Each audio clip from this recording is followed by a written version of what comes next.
Breaking news చూస్తున్నాం. పరకామణి కేసుపై మాజీ సీఎం జగన్ ఆసక్తికర వ్యాఖ్యలు చేశారు.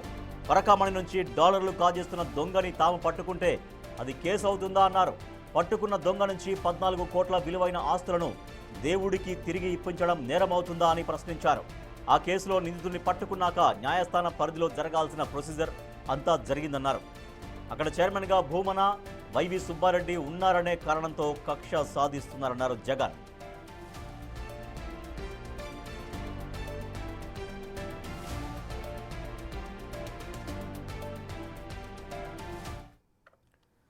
పరకామణి కేసులో మాజీ సీఎం జగన్ ఆసక్తికర వ్యాఖ్యలు చేశారు. ఆ కేసుకు సంబంధించి పరకామణి నుంచి డాలర్లు కాజేస్తున్న దొంగని తాము పట్టుకుంటే అది కేసు అవుతుందని ప్రశ్నిస్తున్నారు. పట్టుకున్న దొంగ నుంచి 14 కోట్ల విలువైన ఆస్తుల్ని దేవుడికి తిరిగి ఇప్పించడం నేరం అవుతుందని ప్రశ్నిస్తున్నారు వైఎస్ జగన్.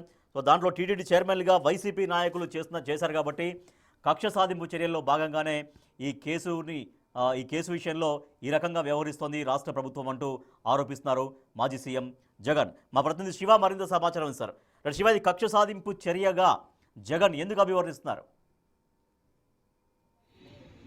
హరీష్, మొత్తం మీద చూసుకుంటే పరకామణి వ్యవహారంలో మాజీ సీఎం జగన్మోహన్ రెడ్డి ఆసక్తికరమైన వ్యాఖ్యలు చేశారు.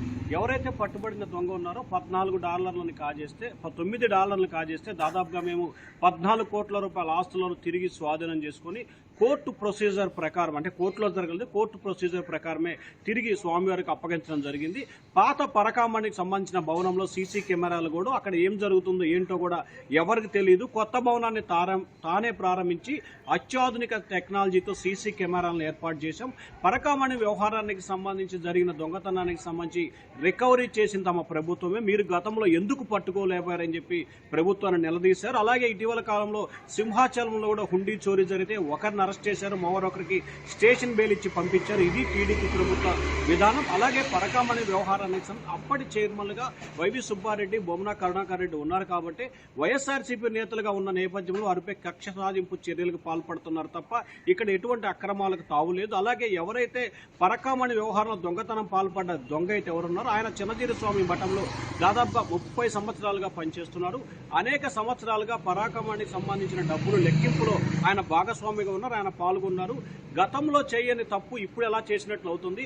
గతంలో మీరు ఎందుకు పట్టుకోలేకపోయారని చెప్పి కూడా ప్రభుత్వాన్ని ఆయన గట్టిగానే ప్రశ్నించిన పరిస్థితి కనిపిస్తోంది. పరకామణి వ్యవహారానికి సంబంధించి ప్రభుత్వమే కావాలని రాజకీయ దురుద్దేశంతో తమ పార్టీపై నిందలు మోపే ప్రయత్నం చేస్తుంది తప్ప ఎక్కడా కూడా దీంట్లో వాస్తవ పరిస్థితులు లేవు.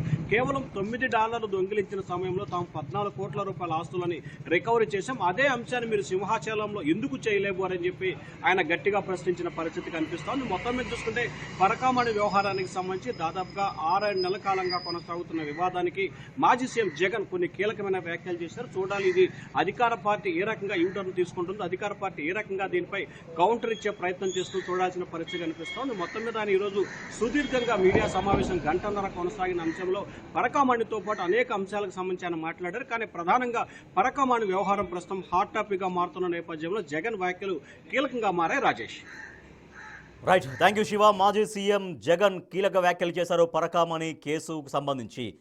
గతంలో వైసీపీ నాయకులు ఉన్నారు కాబట్టి టీటీడీ చైర్మన్లుగా వాళ్ళపైన, వైసీపీ పైన కక్ష సాధింపు చర్యల్లో భాగంగానే కూటమి ప్రభుత్వం ఈ రకంగా వ్యవహరిస్తోంది, వాళ్ళని ఇరికించడం కోసం ఈ రకంగా వ్యవహరిస్తోంది అంటూ తీవ్రమైన ఆరోపణలు చేశారు మాజీ సీఎం జగన్.